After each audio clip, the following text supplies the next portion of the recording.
Hey guys, welcome to Boxing Squared for boxing news and views from around the internet.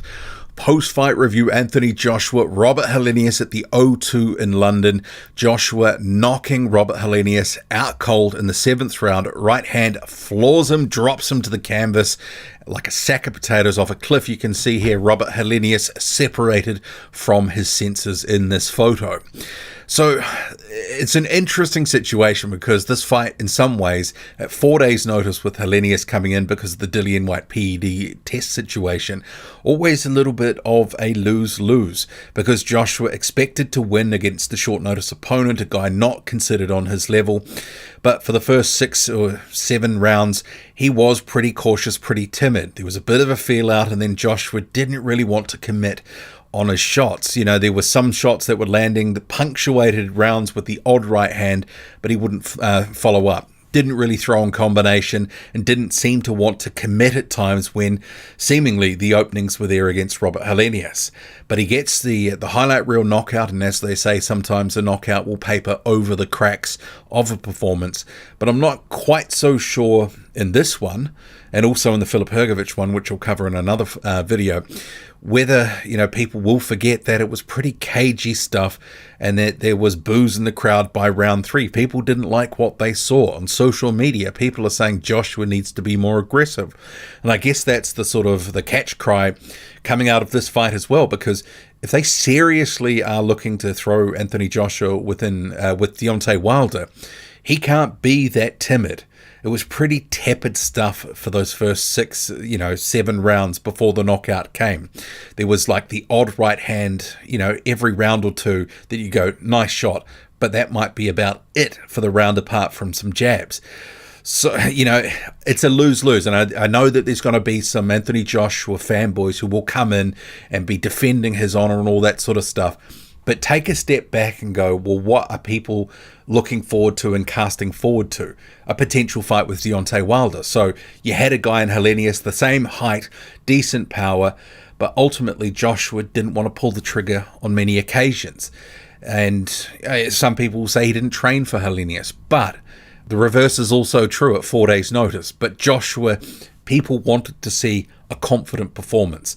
They wanted to see Joshua really step in and throw his shots with anger and really put it on Helenius. Didn't see it. People will say, look, new trainer in Derek James, still adjusting his style. I mean, the commentary kept talking about Anthony Joshua as a work in progress. Is the guy ever going to be finished? What is he, 33, 34 years old? People need to stop running that tired line. Those commentators making excuses for Joshua. Bellew at one point saying, because of there wasn't a sort of stellar performance, Joshua wants the rounds. And then, of course, commentators curse. The knockout comes not too long after. So it is one of these scenarios you have to cut Joshua a little bit of slack because of the late notice. But if anyone wants to say, well, the style thing or Helenius, short notice, all that, they didn't need to go ahead with this fight. They could have scrapped the card, scrapped the main event or something like that. They chose to take this fight, so they also choose to take the criticism that comes with the performance, or potentially the lack thereof the performance for most of that fight. The knockout, stunning shot, and obviously a good ending and a bit of a confidence builder for Joshua. But the rest of the performance, just so-so. Robert Helenius is, a top 30 guy, somewhere there or thereabouts. Joshua's considered obviously one of the top 5 guys, or there or thereabouts. I don't think he did enough to convince us that he's ready to take on Deontay Wilder, especially if he's going to be that tentative, because he will get absolutely flattened if he is that cautious and tentative, because Wilder will go after him. And if Joshua's on the outside, Deontay Wilder with those long-range, quick movements that he likes to sling in that right hand, it will be curtains. So after the fight, Eddie Hearn talked about the Saudis being in town, that they want to sign that fight, they want to finalize it and hopefully have a fight in January for Anthony Joshua.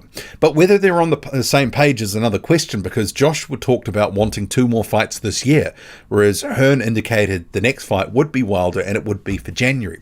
So they've got to be careful in this scenario. They're not, and this is something Tyson Fury's been doing with Usyk, selling the dream of the Usyk fight in Undisputed, Joshua and team can't sell the dream of the Wilder fight, then to only take something else. So they've been cut a little bit of slack, because people are like, this fight is 5 years overdue. It's sell by date. We wanted it in 2018, 2019. They didn't make it. Everyone got on the way of themselves, and it never got done for Undisputed. I think it's a little bit past its prime, because these two guys look past their prime at this point. Joshua a little bit, unsteady in terms of his confidence and wanting to commit.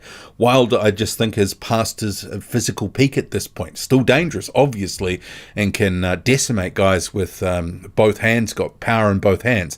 But it is a fight that I don't want to see dragged out for another year. If it's got to be next, just do it next. And Joshua and his trainer, obviously Derek James, wants to keep him busy. They seem to be thinking other fights are happening this year, where Hearn is talking next fight Wilder in January. So a bit of a red flag about, is it actually going to happen next? Joshua did make a comment when he was asked about would that fight be happening, him and Wilder, and he made a sort of comment about, carrying the heavyweight division on his back. I mean, maybe at one point a few years ago that was true. Don't think it is at the moment. And I know some people will say that I'm hating on Joshua, but he's not carrying the division. The guy hasn't fought often enough to really be considered that. The heavyweight division is in a doldrums at the moment. There's not a lot happening. And the fact that Dillian Whyte failed a test and we had this and the rest of the card was pretty pedestrian, the heavyweight division is not in good health at this time. If we can get some of these big, meaningful fights that we've been wanting for years, and they kind of feel like cash outs at this point, at least people will go, at least we got it. We got some, a definitive who is the better of the two. I mean, we'll have to see. But if Joshua goes into that sort of fight with being so timid and tepid, he will get absolutely sparked. But people did say, that he was asked actually by Adi Oladipo that, people wanted and expected you get a knockout. And Joshua said, people need to leave me alone. I kind of thought, well, are you that out of step with the fans? Boxing is an entertainment sport. People want to see big heavyweights, powerful heavyweights knocking each other out. We got that in the end in this one, and I think there was pressure on Joshua to have a knockout, and he got one, and he needed one.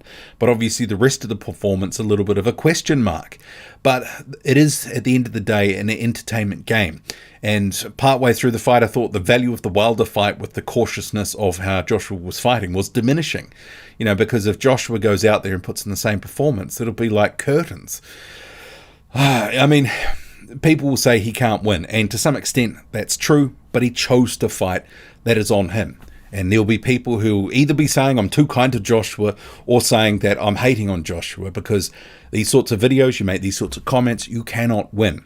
I mean, it was a good knockout, but it wasn't necessarily a great performance. So what did you make of the fight? What do you make of the potential? What next? Are we just being sold down the river another dream of a potential fight that will never come? Because that's the thing I'm getting sick of. Are we going to get more dross in the way before we get something that we actually want? Because that seems to be the heavyweight division all over at the moment.